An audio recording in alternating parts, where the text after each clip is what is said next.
मूर्तिजापूर तालुक्यातील कुरुम, हादगाव, जामठी, सिरसो, हिरपूर व राजुरा घाटेसह परिसरात सध्या गव्हाच्या काढणीला वेग आला आहे।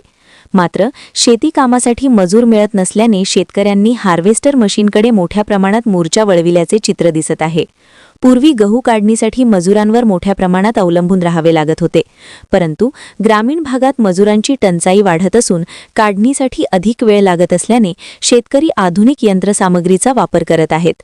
सध्या मजुरांद्वारे गहू काढणी केल्यास एकरी 6 ते 7 हजार रुपयांपर्यंत खर्च येत असल्याचे शेतकरी सांगतात। त्याउलट हार्वेस्टरच्या सहाय्याने 2 ते 2.5 हजार रुपयांतच गव्हाची काढणी आणि मळणीचे काम पूर्ण होत आहे।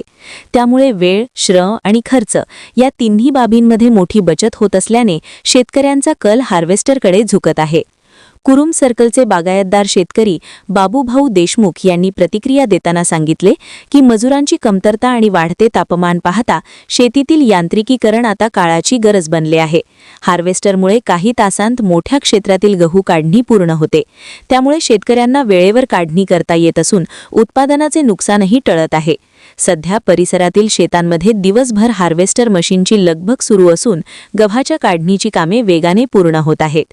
प्रतिनिधी संतोष माने।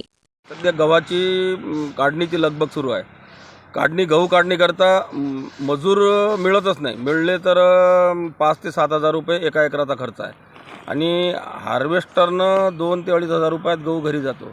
त्यामुळे शेतकरी वर्ग हा हार्वेस्टरने गहू काढण्याकरता प्राधान्य देत आहे आणि यांत्रिकीकरणाची आज गरज होऊन बसलेली आहे। त्यामुळे यांत्रिकीकरण फार आवश्यक आहे शेतीकरिता। धन्यवाद। ताज्या बातम्या आणि घडामोडी बघण्यासाठी महाराष्ट्र मेल या चॅनलला लाईक आणि सबस्क्राईब नक्कीच करा।